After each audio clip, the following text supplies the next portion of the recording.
Hello student मु ऋतु ma'am समस्त को स्वागत करुच्ची आपण प्रिय यूट्यूब चैनल सीके एकेडमी को। आपण माने देखुचंती प्रारंभ 2.5 जो थे कि प्लस टू परीक्षा 2025 पाई सकाळ और संध्यारे क्लास टी हेबो जहाँकि संपूर्ण मागणारे। तेणु क्लास करिबा पई आम चैनल टी को सब्सक्राइब करंतु और वीडियो टी को लाइक करंतु एवं हमरा क्लास करिबा पई 4 जण सार और 4 जण मैम मध्य अछंती जे कि सत्य सार, विश्व सार, रंजित सार, विश्वजीत सार एवं ऋतु मैम, ज्योति मैम, दिव्या मैम और मामुनी मैम। तेणु क्लास करिबा पई हम चैनल टी को सब्सक्राइब करंतु और वीडियो टी को लाइक शेयर कमेंट निश्चय करंतु। पिला माने आज आमे आरंभ करिबा बुनियादी शिक्षार विफलतार कारण। बुनियादी शिक्षा जा मौलिक शिक्षा सेया मौलिक शिक्षार विफलतार कारण। आमे पूर्व वीडियो रे कौन आलोचना करथिले ना मौलिक शिक्षा काहाकु कुहाजे, मौलिक शिक्षार उपादान बा मुख्य नीति गुडी को आलोचना करथिले। जो पिला माने से वीडियो टी देखि नांती से माने देखि नियंतु। आज आमे पढिबा मौलिक शिक्षार विफलतार कारण। मौलिक शिक्षा कौन पई विफलता हो जाइथिला पढ़िबा। प्रथम पॉइंट होची अभिभावक मानक नकारात्मक मनोभाव। कौन ना अभिभावक मानक नकारात्मक मनोभाव। गांधीजी प्रवर्तित बुनियादी शिक्षा व्यवस्था किछि दिन पई सफलतार सहित कार्यकारी होइथिला, किंतु समयर परिवर्तन क्रमे देशर जनसाधारण एही शिक्षा व्यवस्था को नकारात्मक दृष्टि देखिबा आरंभ कले। कौन ना गांधीजी जो शिक्षा व्यवस्था टी कौन करथिले आरंभ करथिले ताहा कौन हेतिला प्रथमे सफलतार सहित कौन हला कार्यकारी हला, किंतु समयर परिवर्तन क्रमे देशर लोक माने एही शिक्षा व्यवस्था को कौन कले नकारात्मक दृष्टि रे देखिबा को आरंभ कले। काहेकि ना शिक्षार्थी माने मौलिक विद्यालय रे पाठ पढ़िबा परिवर्ते अधिक समय सूता काटिबा, लुगा बुणिबा, कृषि कार्य इत्यादि कार्य नियोजित होउथिले। एही विद्यालय रु शिक्षा समाप्त करि सारिबा परे शिक्षार्थी मानकु चाकरी मिलु नथिला। कौन ना मौलिक विद्यालय रे कौन शिक्षा जाउथिला धंदा केंद्रिक शिक्षा पर बेसी गुरुत्व जाउथिला। अर्थात पिलाटी तार रुचि आग्रह अनुसार जो शिक्षा ग्रहण करि पारु थिला। पिलाटी को पाठ पढ़िबा परिवर्ते से कौन करथिला सूता काटिबा, लुगा बुणिबा, कृषि कार्य को बेसी टिके कौन करला गुरुत्व देउथिला, जा फल कि से पाठ पढ़िबा परिवर्ते एही सब कार्य नियोजित हो जाउथिला। एवं आ गोटे नकारात्मक कौन मनोभाव ना विद्यालय रु शिक्षा समाप्त करि सारिबा परे एही विद्यालय रु से मौलिक विद्यालय रु शिक्षाटी समाप्त करि सारिबा परे शिक्षार्थी को कौनसी चाकरी मिलु नथिला। पुनश्च एही शिक्षा व्यवस्था रे इंग्राजी को पाठ्यक्रम रु बाद दिया जाइथिबारु शिक्षार्थी मानक परवर्ती शिक्षा लाभ करिबारे असुविधा हेतला। कौन ना मौलिक विद्यालय रे कौन नथिला मौलिक शिक्षा रे इंग्राजी को पाठ्यक्रम रु बाद दिया जाइथिला, कारण गांधीजी चाहुथिले पिलाटी तार मातृभाषा माध्यम रे पाठटी पढ़ू, सेति पई इंग्राजी भाषा को बाद दिया जाइथिला। जेहेतु इंग्राजी पाठटा को बाद दिया गला सेमानकु आउ शिक्षाटी समाप्त परे सेही विद्यालय रु शिक्षाटी समाप्त परे ताकू कौनसी चाकरी भी मिलु नथिला किंबा आको को शिक्षा लाभ करिबा पई कौनसी सुविधा भी मिलु नथिला, बहुत असुविधा हेउथिला। कारण से माने इंग्राजी रु बिल्कुल पढ़िलेनी, जा फल कि तांकू आगामी शिक्षा लाभ करिबा पई बहुत असुविधा हेउथिला। तेणु अभिभावक माने सेमानकर पिला मानंकु मौलिक विद्यालय रे पाठ पढ़ाइबा परिवर्ते इंग्राजी पढ़ा जाउथिबा विद्यालय रे पढ़ाइले।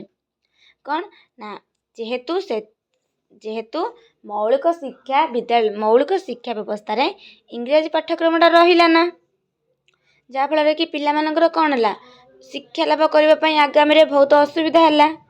सेथि पई कौन करले ना तांकर अभिभावक माने तांको मौलिक विद्यालय रे पढ़ाइबा परिवर्ते इंग्राजी विद्यालय रे पाठ पढ़ाइले। ବୁଝିପାରିଲ? ପ୍ରଥମ ବିଫଳତାର କାରଣ କ'ଣ ନା ଅଭିଭାବକମାନଙ୍କ ନକାରାତ୍ମକ ମନୋଭାବ। ସେକେଣ୍ଡ ପଏଣ୍ଟ କ'ଣ ନା କର୍ମଭିତ୍ତିକ ଶିକ୍ଷା ଉପରେ ଅତ୍ୟଧିକ ଗୁରୁତ୍ୱ। କ'ଣ ନା କର୍ମଭିତ୍ତିକ ଶିକ୍ଷା ଉପରେ ଅଧିକ ଗୁରୁତ୍ୱ। ମୌଳିକ ବିଦ୍ୟାଳୟରେ କର୍ମଶିକ୍ଷା ଉପରେ ଅତ୍ୟଧିକ ଗୁରୁତ୍ୱ ଦିଆଯାଉଥିଲା। ଶିକ୍ଷାର୍ଥୀମାନେ ମୌଳିକ ବିଦ୍ୟାଳୟରେ ପାଠ ପଢ଼ିବା ପରିବର୍ତ୍ତେ କାରଖାନାରେ ଶିଶୁ ଶ୍ରମିକ ଭାବରେ ଦୈହିକ ଶ୍ରମଦାନ କରୁଥିଲେ। ତେଣୁ ଧନିକ ଶ୍ରେଣୀର ଲୋକମାନେ ସେମାନଙ୍କର ପିଲାମାନଙ୍କୁ ଏହି ବିଦ୍ୟାଳୟକୁ ପଠାଇବା ପାଇଁ ରାଜି ହେଲେ ନାହିଁ। ଅର୍ଥାତ୍ କ'ଣ ନା ମୌଳିକ ଶିକ୍ଷାରେ କ'ଣ ହେଉଥିଲା, ପାଠ ବି ପଢ଼ୁଥିଲେ ଏବଂ ବିଭିନ୍ନ ପ୍ରକାର କର୍ମରେ ମଧ୍ୟ ସାହାଯ୍ୟ ବା କାମ ମଧ୍ୟ କରୁଥିଲେ। ସେହି ବିଦ୍ୟାଳୟରେ ଯେତେବେଳେ କର୍ମ ଉପରେ ଗୁରୁତ୍ୱ ଦିଆଯାଉଥିଲା, ଶିକ୍ଷାର୍ଥୀମାନେ ମୌଳିକ ବିଦ୍ୟାଳୟରେ ପାଠ ପଢ଼ିବା ପରିବର୍ତ୍ତେ କାରଖାନାରେ ଯାଇକି କ'ଣ କଲେ, ଶିଶୁ ଶ୍ରମିକ ଭାବରେ ଦୈହିକ ଶ୍ରମଦାନ କରୁଥିଲେ। ତେଣୁ ଧନିକ ଶ୍ରେଣୀର ଲୋକମାନେ, ଯେଉଁମାନେ ଧନୀ ଶ୍ରେଣୀର ଲୋକମାନେ, ସେମାନେ ଆଉ ସେମାନଙ୍କ ପିଲାମାନଙ୍କୁ ସେହି ବିଦ୍ୟାଳୟକୁ ପଠାଇବେ ରାଜି ହେଲେ ନାହିଁ। ଯାହାଫଳରେ କି ଏଟା ବି ଗୋଟେ ମୌଳିକ ଶିକ୍ଷା ବିଫଳତାର କାରଣ। ବୁଝିପାରିଲ? ତୃତୀୟ କାରଣ କ'ଣ ନା ଗୁରୁତର ଆର୍ଥିକ ସଙ୍କଟ। ଗୁରୁତର ଆର୍ଥିକ ସଙ୍କଟ କ'ଣ ନା ଶିଳ୍ପକର୍ମ ମାଧ୍ୟମରେ ଶିକ୍ଷାଦାନ ଏକ ବ୍ୟୟବହୁଳ କାର୍ଯ୍ୟ। ତେଣୁ ଭାରତ ଭଳି ଏକ ଗରିବ ଦେଶରେ ମୌଳିକ ବିଦ୍ୟାଳୟଗୁଡ଼ିକୁ ପର୍ଯ୍ୟାପ୍ତ ପରିମାଣରେ କଞ୍ଚାମାଲ ଯୋଗାଇବା ସମ୍ଭବ ହେଲା ନାହିଁ। ପୁନଶ୍ଚ ମୌଳିକ ବିଦ୍ୟାଳୟରେ କୋମଳମତି ଛାତ୍ରଛାତ୍ରୀମାନଙ୍କ ଦ୍ୱାରା ପ୍ରସ୍ତୁତ ଦ୍ରବ୍ୟ ବଜାରରେ ଗ୍ରାହକମାନଙ୍କୁ ଆକୃଷ୍ଟ କରିପାରିଲା ନାହିଁ। କ'ଣ ନା ଯେହେତୁ ଶିଳ୍ପକର୍ମ ମାଧ୍ୟମରେ ଶିକ୍ଷାଦାନ କରାଯାଉଥିଲା କେଉଁଠି, ମୌଳିକ ଶିକ୍ଷା ବ୍ୟବସ୍ଥାରେ, ତେଣୁ ଭାରତ ହେଉଛି କ'ଣ ଗରିବ ଦେଶ। ଯେହେତୁ ଭାରତ ଏକ ଗରିବ ଦେଶ, କଞ୍ଚାମାଲ ଯୋଗାଇବା ସମ୍ଭବ ହେଲା ନା। କ'ଣ ପାଇଁ? ବିଦ୍ୟାଳୟକୁ ଠିକ୍ ଉପଯୁକ୍ତ ପରିମାଣରେ କଞ୍ଚାମାଲ ଯୋଗାଇବା ସମ୍ଭବ ହୋଇପାରିଲା ନାହିଁ। ତେଣୁ ଏଟା ବି ଗୋଟେ କ'ଣ ବିଫଳତାର କାରଣ। ଆଉ ଗୋଟେ ହେଉଛି ଯେଉଁ ମୌଳିକ ଶିକ୍ଷାରେ ଯେଉଁ ପିଲାମାନେ କ'ଣ କଲେ, ଯେଉଁ ଦ୍ରବ୍ୟ ସବୁ ବଜାରରେ ବିକିଲେ, ତାହା ଗ୍ରାହକମାନଙ୍କୁ ଆକୃଷ୍ଟ କରିପାରିଲା ନାହିଁ। ଯାହାଫଳରେ ମୌଳିକ ବିଦ୍ୟାଳୟ ଗୁଡ଼ିକର ଆର୍ଥିକ ମେରୁଦଣ୍ଡ ଭାଙ୍ଗି ପଡ଼ିଲା। ଅନ୍ୟପକ୍ଷରେ ତତ୍କାଳୀନ ବ୍ରିଟିଶ ସରକାର ମୌଳିକ ବିଦ୍ୟାଳୟକୁ ପର୍ଯ୍ୟାପ୍ତ ପରିମାଣରେ ଆର୍ଥିକ ସାହାଯ୍ୟ ଦେବାକୁ କୁଣ୍ଠିତ ହେଲେ। କ'ଣ ନା ଇଂରେଜ ସରକାରମାନେ ବା ବ୍ରିଟିଶ ସରକାର କ'ଣ କଲେ, ଯେତେବେଳେ ମୌଳିକ ଶିକ୍ଷାକୁ ଆଉ ପର୍ଯ୍ୟାପ୍ତ ପରିମାଣର କ'ଣ ଦେଲେ ନା ଆର୍ଥିକ ସାହାଯ୍ୟ ଆଉ କଲେ ନାହିଁ। ଏହା ଫଳରେ ଶିକ୍ଷକମାନେ ଦରମା ପାଇବାରୁ ବଞ୍ଚିତ ହେଲେ ଏବଂ ମୌଳିକ ବିଦ୍ୟାଳୟଗୁଡ଼ିକୁ ସୁଚାରୁ ରୂପେ ପରିଚାଳନା କରାଯାଇ ପାରିଲା ନାହିଁ। କ'ଣ ଗୁରୁତର ଆର୍ଥିକ ସଙ୍କଟ କହିଲେ କ'ଣ ବୁଝିଲେ ପିଲାମାନେ? ନା ବିଦ୍ୟାଳୟଟି ଚାଲିବା ପାଇଁ ପୁଣି ତ କିଛି ପଇସା ବା କଞ୍ଚାମାଲ ଦରକାର। ଯେହେତୁ କି ଇଂରେଜ ସରକାର ଆଉ କ'ଣ କଲେ ନା, ଇଂରେଜ ସରକାର ମୌଳିକ ଶିକ୍ଷା ବ୍ୟବସ୍ଥାକୁ ବା ସେହି ବିଦ୍ୟାଳୟକୁ ଆଉ କ'ଣ କଲେ, ଆର୍ଥିକ ସାହାଯ୍ୟ କଲେ ନାହିଁ। ଆର୍ଥିକ ଭାବେ ସାହାଯ୍ୟ କଲେ ନା, ଯାହାଫଳରେ କ'ଣ ହେଲା, ଶିକ୍ଷକମାନେ ଦରମା ପାଇପାରିଲେ ନାହିଁ। ସେଥିପାଇଁ ଏବଂ ବିଦ୍ୟାଳୟଟିକୁ କ'ଣ ହେଲା, ଠିକ୍ ଭାବେ ପରିଚାଳନା ମଧ୍ୟ କରାଯାଇ ପାରିଲା ନାହିଁ। ସେଥିପାଇଁ ମୌଳିକ ଶିକ୍ଷା ବ୍ୟବସ୍ଥାଟି ବନ୍ଦ ମଧ୍ୟ କରାଯାଇଥିଲା। ଯେଉଁ ପିଲାମାନଙ୍କର କୌଣସି ପ୍ରକାର କିଛି ବି ଯଦି ଡାଉଟ୍ ହେଉଛି ଭିଡ଼ିଓରେ କମେଣ୍ଟ କର ଏବଂ ମୁଁ ଯେଉଁ ସବୁ କଥା କହୁଛି ତାକୁ ନୋଟ୍ରେ ଲେଖିକି ରଖ। ନିଶ୍ଚୟ ତମର ବହୁତ ଭଲ ମାର୍କ ରହିବ ଏଥର। ଚତୁର୍ଥ ପଏଣ୍ଟଟି କ'ଣ ନା ସରକାରଙ୍କ ବୈମାତୃକ ଭାବ। ସରକାରଙ୍କ ବୈମାତୃକ ଭାବ କ'ଣ ନା ତତ୍କାଳୀନ ସରକାର ଗାନ୍ଧିଜୀଙ୍କ ବୁନିୟାଦୀ ଶିକ୍ଷା ବ୍ୟବସ୍ଥାକୁ ସମର୍ଥନ କଲେ ନାହିଁ। ସରକାର ହଠାତ୍ କ'ଣ କଲେ ନା, ଗାନ୍ଧିଜୀ ଯେଉଁ ବୁନିୟାଦୀ ଶିକ୍ଷା ବା ମୌଳିକ ଶିକ୍ଷା ବ୍ୟବସ୍ଥା ଆରମ୍ଭ କଲେ ତାକୁ ସରକାର ମଧ୍ୟ ସମର୍ଥନ କଲେ ନାହିଁ। କେତେକ ରାଜନୈତିକ ନେତାମାନଙ୍କର ଗାନ୍ଧିଜୀଙ୍କ ସହ ଆଦର୍ଶ ମତ ପାର୍ଥକ୍ୟ ଥିବାରୁ ମୌଳିକ ବିଦ୍ୟାଳୟ ଗୁଡ଼ିକ ରାଜନୈତିକ ପୃଷ୍ଠପୋଷକତାରୁ ବଞ୍ଚିତ ହୋଇଥିଲା। କ'ଣ ନା ସରକାରଙ୍କ ବୈମୈତ୍ରିକ ଭାବ କ'ଣ ନା ସରକାର ମଧ୍ୟ ଏହି ବୁନିଆଦୀ ଶିକ୍ଷାକୁ ସମର୍ଥନ କଲେ ନାହିଁ ଏବଂ ଗାନ୍ଧିଜୀଙ୍କ ସହିତ ଅନ୍ୟାନ୍ୟ ରାଜନୈତିକ ନେତାମାନଙ୍କର ପାର୍ଥକ୍ୟ ଥିବାରୁ ସେମାନେ ମଧ୍ୟ କ'ଣ କଲେ ଏହି ଶିକ୍ଷାକୁ ବିରୋଧ ମଧ୍ୟ କରିଥିଲେ। ଏହା ମଧ୍ୟ ଗୋଟେ ବିଫଳତାର କାରଣ। ଲାଷ୍ଟ କାରଣଟି ପଢ଼ିବା। ଲାଷ୍ଟ କାରଣ ହେଉଛି ରାଜନୀତିରେ ଗାନ୍ଧିଜୀଙ୍କର ସକ୍ରିୟ ଅଂଶଗ୍ରହଣ। କ'ଣ ନା ରାଜନୀତିରେ ଯେତେବେଳେ ଗାନ୍ଧିଜୀ ସକ୍ରିୟ ଅଂଶଗ୍ରହଣ କଲେ ତାହା ବି ଏକ ମୌଳିକ ଶିକ୍ଷାର ଏକ ବିଫଳତାର କାରଣ ପାଲଟିଗଲା। ଗାନ୍ଧିଜୀଙ୍କର କ'ଣ ସକ୍ରିୟ ଅଂଶଗ୍ରହଣ ନା ଗାନ୍ଧିଜୀ ରାଜନୈତିକ କାର୍ଯ୍ୟରେ ଅଧିକ ସମୟ ବିନିଯୋଗ କରିବାରୁ ବୁନିଆଦୀ ଶିକ୍ଷା ବ୍ୟବସ୍ଥାର ଯତ୍ନ ନେଇ ପାରିଲେ ନାହିଁ। ଗାନ୍ଧିଜୀ କ'ଣ କଲେ ନା ଗାନ୍ଧିଜୀ ଅଧିକ ସମୟ ରାଜନୈତିକ କାର୍ଯ୍ୟରେ ବିନିଯୋଗ କଲେ। ସେଥିପାଇଁ ସେମାନଙ୍କର କ'ଣ ହେଲା ନା ବୁନିଆଦୀ ଶିକ୍ଷାର ଯତ୍ନ ନେଇପାରିଲେ ନାହିଁ। ବ୍ରିଟିଶ ସାମ୍ରାଜ୍ୟ କବଳରୁ ଭାରତକୁ ସ୍ୱାଧୀନ କରିବା ପାଇଁ ସ୍ୱାଧୀନତା ଆନ୍ଦୋଳନରେ ଗାନ୍ଧିଜୀ ସକ୍ରିୟ ଅଂଶଗ୍ରହଣ କଲେ। ଆମ ଭାରତକୁ ଇଂରେଜମାନଙ୍କ କବଳରୁ ମୁକ୍ତ କରିବା ପାଇଁ ସ୍ୱାଧୀନ କରିବା ପାଇଁ ସେ କ'ଣ କଲେ ନା ସ୍ୱାଧୀନତା ଆନ୍ଦୋଳନରେ ଗାନ୍ଧିଜୀ କ'ଣ କଲେ ଅଂଶଗ୍ରହଣ କରିଥିଲେ। ଏହା ଫଳରେ ମୌଳିକ ବିଦ୍ୟାଳୟ ଗୁଡ଼ିକ ଆସ୍ତେ ଆସ୍ତେ ଦୁର୍ବଳ ହୋଇ ପଡ଼ିଲା ଏବଂ ବୁନିଆଦୀ ଶିକ୍ଷା ବ୍ୟବସ୍ଥା ଉପଯୁକ୍ତ ଭାବେ ପରିଚାଳନା ଅଭାବରୁ ବିଫଳ ହୋଇଗଲା। ବୁଝିପାରିଲା ପିଲାମାନେ? କ'ଣ ନା ଗାନ୍ଧିଜୀ ଯେତେବେଳେ ଭାରତକୁ ସ୍ୱାଧୀନତା ଦେବା ପାଇଁ ସ୍ୱାଧୀନତା ଆନ୍ଦୋଳନରେ ଅଂଶଗ୍ରହଣ କଲେ ସେତେବେଳେ ସେ କ'ଣ କଲେ ମୌଳିକ ବିଦ୍ୟାଳୟକୁ ଆଉ ସମୟ ଦେଇପାରିଲେ ନାହିଁ, ଯାହାଫଳରେ କି ତାହା କ'ଣ ହୋଇଗଲା ଦୁର୍ବଳ ହୋଇପାରିଲା ଏବଂ ବିଫଳ ମଧ୍ୟ ହୋଇ ପଡ଼ିଲା। ବୁଝିପାରୁଛ ପିଲାମାନେ? ମୁଁ ଆଉ ଥରେ କହିଦେଉଛି। ମୌଳିକ ଶିକ୍ଷାର ବିଫଳତାର କାରଣ ହେଲା, ପ୍ରଥମ କାରଣ କ'ଣ ନା ଅଭିଭାବକମାନଙ୍କର ନକାରାତ୍ମକ ମନୋଭାବ। ଅଭିଭାବକମାନଙ୍କର ଯେଉଁ ନକାରାତ୍ମକ ମନୋଭାବ ଆସିଗଲା ସେଟା ବି ଗୋଟେ କାରଣ। ସେକେଣ୍ଡ କାରଣ କ'ଣ ନା କର୍ମଭିତ୍ତିକ ଶିକ୍ଷା ଉପରେ ଅଧିକ ଗୁରୁତ୍ୱ। ନା ଯେଉଁ କର୍ମଭିତ୍ତିକ ଶିକ୍ଷାକୁ ଅଧିକ ଗୁରୁତ୍ୱ ଦେଲେ, ଯାହାଫଳରେ କି ଯେଉଁମାନଙ୍କର ଟିକେ ପଇସା ଅଛି ବା ବଡ଼ ଲୋକମାନେ ସେମାନେ କ'ଣ କଲେ ତାଙ୍କ ପିଲାଙ୍କୁ ଆଉ ଛାଡ଼ିଲେ ନା। ଏବଂ ତୃତୀୟ କାରଣ କ'ଣ ନା ଗୁରୁତର ଆର୍ଥିକ ସଙ୍କଟ। ଯେଉଁ ପଇସାର ଅଭାବ ହେଲା ବା ଶିକ୍ଷକମାନଙ୍କୁ ପଇସା ବି ମିଳିଲା ନା ଠିକ୍ ସମୟରେ, କି କ'ଣ କଲେ ବ୍ରିଟିଶ ସରକାର ବିଦ୍ୟାଳୟକୁ ଆର୍ଥିକ ଭାବେ ସାହାଯ୍ୟ କଲେ ନା, ଯାହାଫଳରେ କି ଏହା ଯୋଗୁଁ ବିଫଳ ହୋଇଗଲା। ଚତୁର୍ଥ କାରଣ କ'ଣ ନା ସରକାରଙ୍କ ବୈମୈତ୍ରିକ ଭାବ।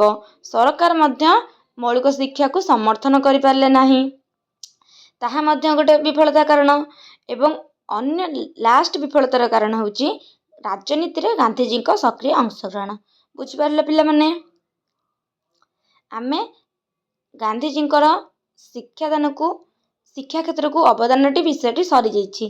ଏବେ ଆମେ ତାର ଟିକେ ସାରାଂଶକୁ ଆଲୋଚନା କରିଦେବା ଏବଂ ତାପରେ ଆମେ ତାର ପ୍ରଶ୍ନ ଗୁଡ଼ିକୁ ଆଲୋଚନା କରିବା। ସାରାଂଶ ଟିକେ ଦେଖିଦେବା ପିଲାମାନେ। ଆମେ ଯାହା ସବୁ ପଢ଼ିଲେ ଆଉ ଥରେ ଟିକେ ଏଇଠି ଦେଖିଦେବା, ଯାହାକି ତମର ମନ ବି ପଡ଼ିଯିବ ଏବଂ ପ୍ରାକ୍ଟିସ୍ ବି ହେଇଯିବ। କ'ଣ ସାରାଂଶ ଫାଷ୍ଟ କ'ଣ ଅଛି ନା ଗାନ୍ଧିଜୀଙ୍କ ମତରେ ଶିକ୍ଷା ଦ୍ୱାରା ମୁଁ ବୁଝେ ଯେ ମନୁଷ୍ୟ ବା ଶିଶୁ ମଧ୍ୟରେ ଯାହା କିଛି ମହାନ ତାହାକୁ ଉନ୍ମେଷଣ କରିବା ଅର୍ଥାତ୍ ତାର ଦେହ, ମନ, ଆତ୍ମାର ସମ୍ପୂର୍ଣ୍ଣ ବିକାଶ। ତେଣୁ ପୁସ୍ତକ ଅଧ୍ୟୟନ ଦ୍ୱାରା କରାଯାଇଥିବା ଶିକ୍ଷା ପ୍ରକୃତ ଶିକ୍ଷା ନୁହେଁ। ଶିକ୍ଷା ବ୍ୟକ୍ତିର ସର୍ବାଙ୍ଗୀନ ବିକାଶ କରିବା ଉଚିତ। କ'ଣ ବୁଝିପାରିଲେ ପିଲାମାନେ? ଆମେ ଯେଉଁ ପଢ଼ିଥିଲେ ଗାନ୍ଧିଜୀ କହୁଥିଲେ କି ଗାନ୍ଧିଜୀଙ୍କ ଅନୁସାରେ କେବଳ ଶିଶୁଟିଏ ବହିରୁ ବା ପୁସ୍ତକରୁ ଗ୍ରହଣ କରୁଥିବା ଶିକ୍ଷାଟି ଉପଯୁକ୍ତ ଶିକ୍ଷା ନୁହେଁ। ଗାନ୍ଧିଜୀଙ୍କ ମତରେ ଶିଶୁଟିର ଦେହ ମନ ଆତ୍ମା ବା ଅର୍ଥାତ୍ ମାନସିକ ଶାରୀରିକ ଓ ଆଧ୍ୟାତ୍ମିକ ସମ୍ପୂର୍ଣ୍ଣ ରୂପେ ବିକାଶକୁ ଶିକ୍ଷା ବୋଲି ଗାନ୍ଧିଜୀ କ'ଣ କରୁଥିଲେ କହୁଥିଲେ। ଆମେ ପଢ଼ିଥିଲେ, ବୁଝିପାରୁଛ ପିଲାମାନେ। ଗାନ୍ଧିଜୀଙ୍କ ଶିକ୍ଷାର ଲକ୍ଷ୍ୟ କ'ଣ ଥିଲା? ନା ଗୋଟେ ଥିଲା ତତ୍କାଳୀନ ଲକ୍ଷ୍ୟ ଏବଂ ଆଉ ଗୋଟେ ଥିଲା କ'ଣ ନା ଗୋଟେ ଥିଲା କ'ଣ ନା ଚୂଡ଼ାନ୍ତ ଲକ୍ଷ୍ୟ। ବୁଝିପାରୁଛ ନା? ବୁନିୟାଦୀ ଜାତୀୟ ଶିକ୍ଷା କ'ଣ ପଢ଼ିକି ଆସିଲେ? ନା ବୁନିୟାଦୀ ଶିକ୍ଷା ବା ନୂଆ ତାଲିମ ବା ମୌଳିକ ଶିକ୍ଷା ବା ୱାର୍ଦ୍ଧା ପରିକଳ୍ପନା। ଏଇଟା ଆମେ ସାରାଂଶ ପଢ଼ୁଛେ ବୋଲି ମୁଁ ବି ତମକୁ ଟିକେ ଟିକେରେ ସର୍ଟରେ କହିଦେଉଛି। କ'ଣ ନା ମୌଳିକ ଶିକ୍ଷାର ଅନ୍ୟ ନାମ କ'ଣ? ବୁନିୟାଦୀ ଶିକ୍ଷା, ଗୋଟେ ହେଲା ନୂଆ ତାଲିମ ଏବଂ ୱାର୍ଦ୍ଧା ଶିକ୍ଷା ପରିକଳ୍ପନା। ଇଂରେଜମାନଙ୍କ ଦ୍ୱାରା ପ୍ରବର୍ତ୍ତିତ ଶିକ୍ଷା ବ୍ୟବସ୍ଥାର ବିଲୋପ ସାଧନ କରି ଦେଶକୁ ଓ ଦେଶବାସୀଙ୍କୁ ସୁହାଇଲା ଭଳି ଏକ ଦେଶୀୟ ଶିକ୍ଷା ବ୍ୟବସ୍ଥା ଥିଲା। ଏହା ଭାରତୀୟ ସଂସ୍କୃତି ଏବଂ ସାମାଜିକ ଓ ଅର୍ଥନୈତିକ ଆବଶ୍ୟକତା ଉପରେ ପର୍ଯ୍ୟବେସିତ ଥିଲା। ଜାତୀୟ ଶିକ୍ଷାର କ'ଣ କ'ଣ ଥିଲା ଆମର ବୈଶିଷ୍ଟ୍ୟ? ମୁଁ ଆଉଥରେ କହିଦେଉଛି ପିଲାମାନେ। ପ୍ରଥମ ଥିଲା ଅବୈତନିକ ତଥା ବାଧ୍ୟତାମୂଳକ ଶିକ୍ଷା। ସେକେଣ୍ଡଟା କ'ଣ ଥିଲା? ମୌଳିକ ଶିକ୍ଷାର ମୁଖ୍ୟ ନୀତି କୁଟୀର ଶିଳ୍ପ କେନ୍ଦ୍ରିକ ଶିକ୍ଷା। ଥାର୍ଡ଼ଟି ଥିଲା ଆତ୍ମନିର୍ଭରଶୀଳ ଶିକ୍ଷା। ଚତୁର୍ଥଟି ଥିଲା ଅନୁବନ୍ଧ ପଦ୍ଧତି ଏବଂ ପଞ୍ଚମଟି ଥିଲା ମାତୃଭାଷା ମାଧ୍ୟମରେ ଶିକ୍ଷା। ଆମେ ଭଲ ଭାବରେ ପଢ଼ିଥିଲେ। ମୁଁ ଖାଲି ପ୍ରଶ୍ନଟି ଆଲୋଚନା କରିବି ବୋଲି ତାର ସାରାଂଶଟି କହିଦେଉଛି। ଆସ ପିଲାମାନେ, ଏବେ ଆମେ ତାର ପ୍ରଶ୍ନାବଳୀ ଗୁଡ଼ିକୁ ଆଲୋଚନା କରିବା। କ'ଣ 1 ନମ୍ବର ଫାର୍ଷ୍ଟ କ'ଣ ଦେଇଛି ପ୍ରଶ୍ନ? ନା ସ୍ୱାଧୀନତା ପୂର୍ବରୁ କେଉଁଠାରେ ଗାନ୍ଧିଜୀ ମୌଳିକ ଶିକ୍ଷା ଉପରେ ପରୀକ୍ଷଣ କରିଥିଲେ? କ'ଣ ପ୍ରଥମଟି ଅପସନ୍ ଦେଲା ସତ୍ୟବାଦୀ ନା ଶାନ୍ତିନିକେତନ ନା ଅରୋଭିଲ୍ ନା ୱାର୍ଦ୍ଧା। କ'ଣ ନା ଗାନ୍ଧିଜୀ କେଉଁଠାରେ ମୌଳିକ ଶିକ୍ଷା ଉପରେ ପରୀକ୍ଷଣ କରିଥିଲେ ପ୍ରଥମେ? ନା ଶାନ୍ତିନିକେତନ ଉପରେ ପ୍ରଥମେ କରିଥିଲେ। କେଉଁଠି? ଶାନ୍ତିନିକେତନଟି ଠିକ୍ ଆନ୍ସର। ସେକେଣ୍ଡ କ୍ୱେଶ୍ଚିନ୍ଟି କ'ଣ? ନା ନିମ୍ନଲିଖିତ କେଉଁ ଶିକ୍ଷାବିତ୍ଙ୍କର ଧନ୍ଦାମୂଳକ ଶିକ୍ଷା ଉପରେ ଆସ୍ଥା ଥିଲା? ଏଇ ଯେଉଁ ଅପସନ୍ ଦେଲା, ଏ ଦେଲା ଗୋପବନ୍ଧୁ, ବିରେ ଅରବିନ୍ଦ, ସିରେ ଗାନ୍ଧିଜୀ, ଡିରେ ରବୀନ୍ଦ୍ରନାଥ। ଏଇ 4 ଜଣଙ୍କ ମଧ୍ୟରୁ କେଉଁ ଶିକ୍ଷାବିତ୍ମାନଙ୍କର ଧନ୍ଦାମୂଳକ ଶିକ୍ଷା ଉପରେ ଆସ୍ଥା ବା ଗୁରୁତ୍ୱ ଦେଇଥିଲେ? କିଏ? ଆମେ ପଢ଼ିକି ଆସିଥିଲେ ନା ଗାନ୍ଧିଜୀ ଧନ୍ଦାମୂଳକ ଶିକ୍ଷାକୁ ଗୁରୁତ୍ୱ ଦେଉଥିଲେ। ଏବେ ଆମର 2 ନମ୍ବର କ୍ୱେଶ୍ଚିନ୍ଟିକୁ ଆଲୋଚନା କରିବା। 2 ନମ୍ବର କ୍ୱେଶ୍ଚିନ୍ଟି କ'ଣ କହିଛି ପିଲାମାନେ? ନା ନିମ୍ନଲିଖିତ ପ୍ରତ୍ୟେକ ପ୍ରଶ୍ନର ଉତ୍ତର ଗୋଟିଏ ଲେଖାଏ ଶବ୍ଦରେ ପ୍ରଦାନ କର। ଗୋଟେ ଲେଖାଏ ଶବ୍ଦରେ ପ୍ରଦାନ କରିବ। ମୁଁ କହିଦେଉଛି ପିଲାମାନେ, ତମେ ସମସ୍ତେ ନିଜ ନିଜ ଖାତାରେ ପ୍ରଶ୍ନଟିକୁ ଲେଖ ଏବଂ ଉତ୍ତରଟିକୁ ନିଜେ କରିବା ପାଇଁ ଚେଷ୍ଟା କର। ପ୍ରଥମଟି କ୍ୱେଶ୍ଚିନ୍ କ'ଣ? ନା ଗାନ୍ଧିଜୀଙ୍କ ପ୍ରଣୀତ ଗୋଟିଏ ଶିକ୍ଷାଦାନ ପ୍ରଣାଳୀର ନାମ ଉଲ୍ଲେଖ କର। ପ୍ରଥମ କ୍ୱେଶ୍ଚିନ୍ କ'ଣ? ନା ଗାନ୍ଧିଜୀଙ୍କ ପ୍ରଣୀତ ଗୋଟିଏ ଶିକ୍ଷାଦାନର ପ୍ରଣାଳୀ ନାମ ଉଲ୍ଲେଖ କର। ଗାନ୍ଧିଜୀ କେଉଁ ଶିକ୍ଷାଦାନ ପ୍ରଣାଳୀ କରିଥିଲେ? କ'ଣ କରିଥିଲେ?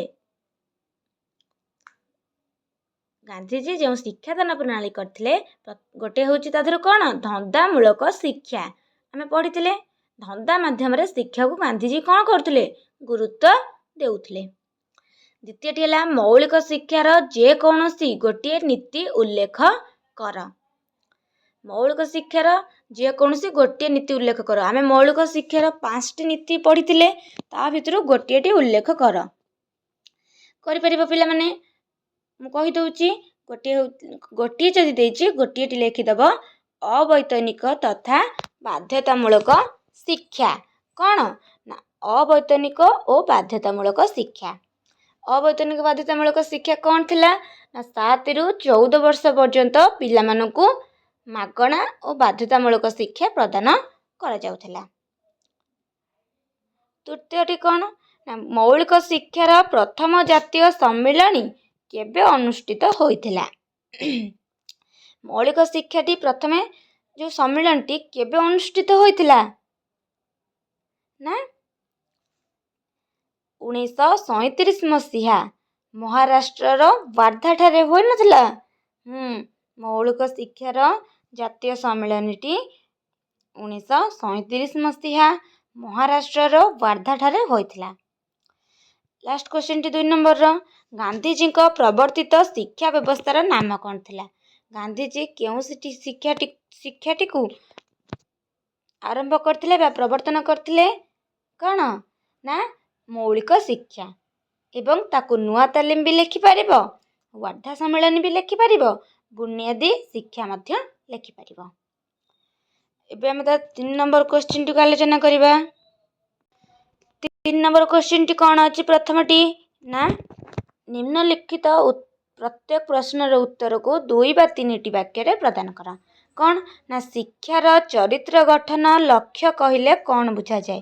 ପିଲାମାନେ ଶିକ୍ଷାର ଚରିତ୍ର ଗଠନ ଲକ୍ଷ୍ୟ କହିଲେ କ'ଣ ବୁଝୁଛ? ତମେ ଏଇଟା ନିଜେ ଭାବିକି ବି ଲେଖିପାରିବ। କ'ଣ ନା ଶିକ୍ଷା କେମିତି ଗୋଟେ ଲୋକଟିର ବା ଗୋଟେ ପିଲାଟିର ଚରିତ୍ରଟାକୁ ଗଠନ କରୁଛି। ଶିକ୍ଷା ମାଧ୍ୟମରେ କେମିତି ଜଣେ ପିଲାଟି ଉତ୍ତମ ଚରିତ୍ରର ଗଠନ କରିପାରୁଛି। ବୁଝିପାରୁଛ? ଏବଂ ସେକେଣ୍ଡ କ୍ୱେଶ୍ଚିନ୍ଟି ହେଲା ମୌଳିକ ଶିକ୍ଷାରେ ମାତୃଭାଷାକୁ ଶିକ୍ଷାଦାନର ମାଧ୍ୟମ ଭାବରେ ଗ୍ରହଣ କରିବାର ପ୍ରାଧାନ୍ୟ ଉଲ୍ଲେଖ କର। କ'ଣ ପାଇଁ ମୌଳିକ ଶିକ୍ଷାରେ ମାତୃଭାଷାକୁ ବେଶୀ ଗୁରୁତ୍ୱ ଦିଆଯାଉଥିଲା? ନା ପିଲାମାନେ ସହଜରେ ମାତୃଭାଷାରେ ପଢ଼ିଲେ ବୁଝିପାରିବେ ଏବଂ ଇଂରାଜୀ ଭାଷା ପ୍ରତି ପିଲାମାନଙ୍କର ଏକ କ'ଣ ଥିଲା? ଦୁର୍ବଳତା ଥିଲା। ସେଥିପାଇଁ ବି ଏବଂ ଇଂରେଜମାନେ ଯେହେତୁ ଆମକୁ ଶାସନ କରୁଥିଲେ, ସେଥିପାଇଁ ବି ଗାନ୍ଧିଜୀ କ'ଣ କରିଥିଲେ? ମାତୃଭାଷାରେ ଶିକ୍ଷାଦାନ କରିବା ପାଇଁ କହିଥିଲେ। ଚତୁର୍ଥ କ୍ୱେଶ୍ଚିନ୍ କ'ଣ ନା ଶିକ୍ଷା କିପରି ଶିକ୍ଷାର୍ଥୀକୁ ପୂର୍ଣ୍ଣାଙ୍ଗ ଜୀବନଯାପନ ନିମନ୍ତେ ପ୍ରସ୍ତୁତ କରେ? ଏଇ ଯେଉଁ ମୌଳିକ ଶିକ୍ଷାଟି କିପରି ପିଲାମାନଙ୍କୁ କ'ଣ କରେ? ତାଙ୍କର ପୂର୍ଣ୍ଣାଙ୍ଗ ଜୀବନଯାପନ ପାଇଁ ପ୍ରସ୍ତୁତ କରୁଥିଲା। କେମିତି? ଧନ୍ଦା ମାଧ୍ୟମରେ ଯେଉଁ ଶିକ୍ଷା ଦେଉଥିଲା, ତାହା ମଧ୍ୟ ପିଲାଟି କ'ଣ ହେଉଥିଲା? ପୂର୍ଣ୍ଣାଙ୍ଗ ଜୀବନଯାପନ ପାଇଁ ପ୍ରସ୍ତୁତ କରୁଥିଲା। କେମିତି? ନା ଯଦି ଗୋଟେ ପିଲାଟି ଧନ୍ଦାମୂଳକ ଶିକ୍ଷା ଗ୍ରହଣ କରୁଥିଲା, ତେବେ ସେ ଭବିଷ୍ୟତରେ ପାଠ ନ ପଢ଼ିଲେ ନାହିଁ, ଧନ୍ଦା ମାଧ୍ୟମରେ ବା କୌଣସି ଧନ୍ଦା କରି କ'ଣ କରୁଥିଲା? ତାର ଜୀବନଯାପନ କରୁଥିଲା। ପୂର୍ଣ୍ଣାଙ୍ଗ ଜୀବନଯାପନ ବୁଝିପାରୁଛ?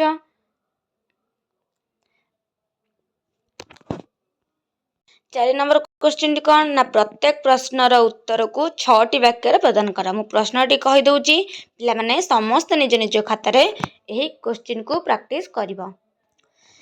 କ୍ୱେଶ୍ଚିନ୍ଟି କ'ଣ ନା ମୌଳିକ ଶିକ୍ଷା ବ୍ୟବସ୍ଥାରେ ଶିକ୍ଷାର୍ଥୀକୁ ସ୍ୱାବଲମ୍ବୀ କରିବା ପାଇଁ ଗାନ୍ଧିଜୀଙ୍କର କ'ଣ ଯୋଜନା ଥିଲା? ଅର୍ଥାତ୍ ଗାନ୍ଧିଜୀ କ'ଣ ଯୋଜନା କରିଥିଲେ ତାଙ୍କର ମୌଳିକ ଶିକ୍ଷା ବ୍ୟବସ୍ଥାକୁ ସ୍ୱାବଲମ୍ବୀ ବା ଶିକ୍ଷାର୍ଥୀକୁ ଯେତେବେଳେ ଆତ୍ମନିର୍ଭରଶୀଳ କରିବା ପାଇଁ ଗାନ୍ଧିଜୀ କ'ଣ ଯୋଜନା କରିଥିଲେ? ଗାନ୍ଧିଜୀ କ'ଣ କରିଥିଲେ? ଧନ୍ଦାମୂଳକ ଶିକ୍ଷାକୁ ପାଠ୍ୟକ୍ରମରେ ରଖିଥିଲେ, ଯାହାକି ପିଲାଟିକୁ କ'ଣ କରୁଥିଲା? ସ୍ୱାବଲମ୍ବୀ ବା ଆତ୍ମନିର୍ଭରଶୀଳ କରାଉଥିଲା। ବୁଝିପାରୁଛ? ଆକୁ ତମେ ଟିକେ ବ୍ୟାଖ୍ୟା କରି ଲେଖିବ। ମୁଁ ଖାଲି ସର୍ଟରେ କହିଦେଉଛି। ଧନ୍ଦାମୂଳକ ଶିକ୍ଷା କହିଲେ କ'ଣ ବୁଝାଯାଏ? ଧନ୍ଦାମୂଳକ ଶିକ୍ଷା କହିଲେ କ'ଣ ବୁଝୁଛ? ନା ଧନ୍ଦାମୂଳକ ଶିକ୍ଷା କହିଲେ ବ୍ୟକ୍ତିଟିକୁ ଭବିଷ୍ୟତରେ ଆତ୍ମନିର୍ଭରଶୀଳ କରାଇଥାଏ, ଧନ୍ଦା ମାଧ୍ୟମରେ କାର୍ଯ୍ୟ କରାଇଥାଏ। ବୁଝିପାରୁଛ ନା? ହଁ। ଥାର୍ଡ଼ କ୍ୱେଶ୍ଚିନ୍ ହେଲା ଅନୁବନ୍ଧନ ଶିକ୍ଷା କହିଲେ କ'ଣ ବୁଝୁଛ? ଅନୁବନ୍ଧନ ଶିକ୍ଷା ପ୍ରଥମେ କ'ଣ ନା ଅନୁବନ୍ଧନ ହେଉଛି ସମସ୍ତ ବିଷୟରେ ସମନ୍ୱୟ ସ୍ଥାପନ କରି ପଢ଼ିବାକୁ ଅନୁବନ୍ଧନ କୁହାଯାଏ। ଆମର ଥିଲା ମୌଳିକ ଶିକ୍ଷାର ପାଠ୍ୟକ୍ରମରେ ନଥିଲା ଅନୁବନ୍ଧନ। ହଁ, ସମସ୍ତ ବିଷୟକୁ ସମନ୍ୱୟ ସ୍ଥାପନ କରି, ସମସ୍ତ ବିଷୟରେ କ'ଣ କରି ସମନ୍ୱୟ ସ୍ଥାପନ କରି ପାଠ ପଢ଼ିବା, ତାହାକୁ ଅନୁବନ୍ଧନ ଶିକ୍ଷା ମଧ୍ୟ କୁହାଯାଉଥିଲା। ତାହା ମଧ୍ୟରେ ତାକୁ ଟିକେ ତମେ ଭଲସେ ଲେଖିବ। ଫୋର୍ଥ କ୍ୱେଶ୍ଚିନ୍ କ'ଣ ନା ମୌଳିକ ଶିକ୍ଷା ବ୍ୟବସ୍ଥାଟି ବିଫଳତାର ହେବାର କାରଣ ଉଲ୍ଲେଖ କର। ଆମେ ଏହି ଭିଡ଼ିଓରେ ପଢ଼ିଲେ ପିଲାମାନେ ମୌଳିକ ଶିକ୍ଷା ବ୍ୟବସ୍ଥାର ବିଫଳତାର ପ୍ରଥମ କାରଣଟି କ'ଣ ମୁଁ ପଢ଼ିଥିଲେ ନା ହଁ ଅଭିଭାବକମାନଙ୍କର ନକାରାତ୍ମକ ମନୋଭାବ। କ'ଣ ପଢ଼ିଥିଲେ? ଅଭିଭାବକମାନଙ୍କର ଯେଉଁ ନକାରାତ୍ମକ ମନୋଭାବ ଆସିଯାଇଥିଲା ସେଇଟାକୁ ବିଫଳତାର କାରଣରେ ଲେଖିବ। ତା ବିଷୟରେ ଟିକେ ବ୍ୟାଖ୍ୟା କରିବ।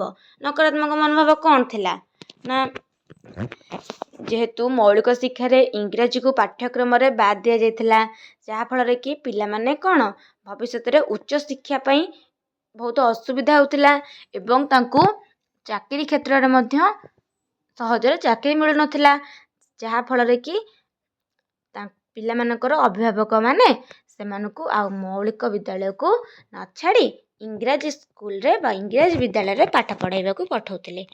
ତାହା ଥିଲା ବିଫଳତାର କାରଣ। ତାକୁ ଲେଖିପାରିବ। ଆଉ ମଧ୍ୟ କିଛି ଯେଉଁ 5ଟି ଆମେ ପଢ଼ିଲେ ତା ଭିତରୁ ବି ଯେକୌଣସି ଗୋଟିଏ ଲେଖିପାରିବ। ଗୋଟେ ନୁହଁ, ବିଫଳତାର କାରଣ ଗୁଡ଼ିକୁ ସବୁ ଲେଖିଥିବ। ଯେଉଁ 5ଟି ଆମେ ପଢ଼ିଥିଲେ, ଯେଉଁ ଗାନ୍ଧିଜୀଙ୍କର ରାଜନୈତିକ କ୍ଷେତ୍ରରେ ସକ୍ରିୟ ଅଂଶଗ୍ରହଣ, ତାକୁ ଲେଖିବ। ଆମେ ଯେଉଁ 5ଟି ପଢ଼ିକି ଆସିଲେ, କର୍ମଭିତ୍ତିକ ଶିକ୍ଷା ଉପରେ ଲକ୍ଷ୍ୟ, ତାକୁ ମଧ୍ୟ ଲେଖିବ। ସବୁ ଲେଖିଦେବ ପିଲାମାନେ। ମୁଁ ଲଙ୍ଗ କୋଶ୍ଚିନ୍ କହିଦେଉଛି, ପିଲାମାନେ ସମସ୍ତେ ନିଜ ଖାତାରେ କ'ଣ କରିଥିବ? ପ୍ରାକ୍ଟିସ୍ କରୁଥିବ। କୋଶ୍ଚିନ୍ଟି କ'ଣ? ପ୍ରଥମଟି, ଗାନ୍ଧିଜୀଙ୍କ ଶିକ୍ଷା ଦର୍ଶନ ବିଶଦ ଭାବରେ ଆଲୋଚନା କର। ଗାନ୍ଧିଜୀ ଯେଉଁ ଶିକ୍ଷା ଦର୍ଶନଟି କହିଥିଲେ ତାକୁ ଭଲ ଭାବରେ ଆଲୋଚନା କରିବ। ସେକେଣ୍ଡ କୋଶ୍ଚିନ୍ କ'ଣ ନା, ମୌଳିକ ଶିକ୍ଷା କହିଲେ କ'ଣ ବୁଝୁଛ ଆଉ ତାହାର ନୀତି ଗୁଡ଼ିକ ବା ତାହାର ଲକ୍ଷଣ ଗୁଡ଼ିକ ଲେଖ। ଏସବୁ ଲଙ୍ଗ କୋଶ୍ଚିନ୍ ପିଲାମାନେ।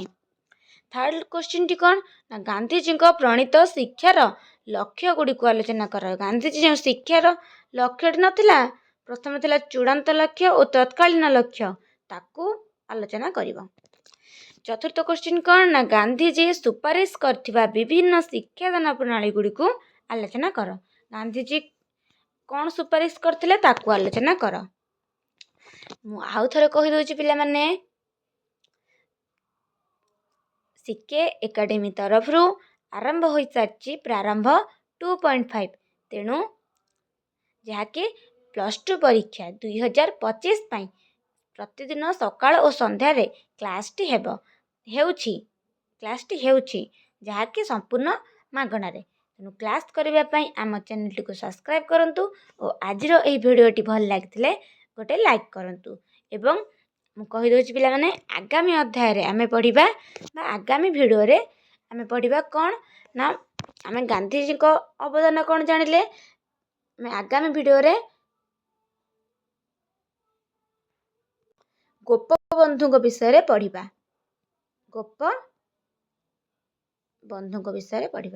ଗୋପବନ୍ଧୁଙ୍କର କ'ଣ ଥିଲା ସବୁ ଶିକ୍ଷା କ୍ଷେତ୍ରକୁ ଅବଦାନ, ସେସବୁ ବିଷୟରେ ପଢ଼ିବା। ବୁଝିପାରୁଛ ପିଲାମାନେ?